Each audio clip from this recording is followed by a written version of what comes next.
علیک یا محمد صلی اللہ علیک یا محمد صلی اللہ علیک یا محمد صلی اللہ علیک یا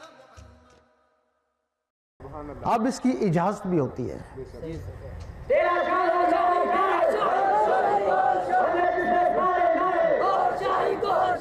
بن کے بس بلنگ رہیں گے اور تیرے سنگ رہیں گے. اجازت کیا ہوتی ہے؟ آپ یہاں تہجد پڑھتے رہیں، کام بڑا اچھا کریں، شیطان ایک کونے پہ کھڑا ہنستا رہتا ہے. وہ کیوں؟ وہ تھکتا رہے.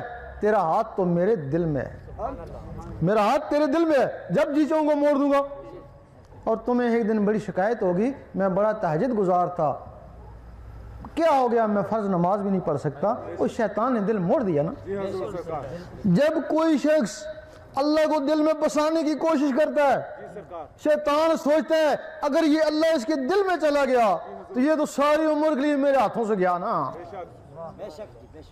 کوئی لوگ ایسے ہیں جو اللہ اللہ کرتے ہیں، ان کے دلوں پہ اللہ نقش ہو جاتا ہے. قرآن مجید فرماتا ہے کچھ لوگ جن کے دلوں پہ ایمان لکھ دیا. یہ لفظ اللہ ایمان ہے نا. کچھ لوگ ایسے ہیں جو اللہ اللہ کرتے رہتے ہیں تو ان کے دلوں پہ مدینہ شریف آ جاتا ہے. وہ خدا بھی نہیں اور جدا بھی نہیں، پھر وہ کہیں بھی ہے، مدینے میں ہے. تو کچھ لوگ اللہ اللہ کرتے رہتے ہیں، ان کے دلوں پہ خانہ کعبہ آ جاتا ہے. ایک دفعہ مجدد صاحب نے دیکھا کہ باطنی مخلوق جن فرشتے ان کو سجدہ کر رہے ہیں. بڑے گھبرائے کہ استدراج تو نہیں ہو گیا. آواز آئی گھبراؤ نہیں، یہ تمہیں سجدہ نہیں کرے، وہ جو تمہارے اندر خانہ کعبہ بس گیا نا یہ اس کو سجدہ کر رہے ہیں نا. جب رابع بصری رحمت اللہ کے دل پہ خانہ کعبہ آیا تو اس کعبے کو حکم ہوا جا جا کر اس کا طواف کر. اور تجھے ابراہیم علیہ السلام نے گارے مٹی سے بنایا نا، اس کو میں نے اپنے نور سے بنایا نا. اب یہاں کچھ لوگ کہتے ہیں کہ حضور پاک کے پاس خانہ کعبہ نہیں آیا تو رابع بصری کے پاس کیسے آ سکتا ہے؟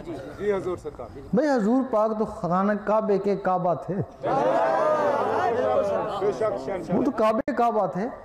صرف بات یہ تھی اگر حضور پاک خانہ کعبہ مانا جاتے، آج جو کہتے ہیں ہم حضور پاک جیسے ہیں تو وہ کیوں جاتے؟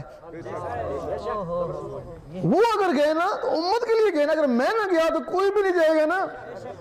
یقین کرو کہ حضور پاک کو نمازوں کی بھی ضرورت نہیں تھی. آپ تو فرماتے ہیں میں اس وقت بھی نبی تھا، آدم علیہ السلام کو بنایا ہی نہیں گیا تھا، میں دنیا میں آنے سے پہلے بھی نبی تھا، نمازیں اترنے سے پہلے بھی نبی تھے نا. تو پھر نمازوں کی ضرورت تھی، یہ امت کے لیے حضور پاک نے پڑھی. اگر آپ منگل کو نہ پڑھتے تو آپ سنت بنا لیتے نا. حضور پاک نے سخت بیماری کی حالت میں نمازیں پڑھی، اور کل ان کو نزلہ زکام ہوگا تو کہیں گے ہم بھی بیمار ہیں نا،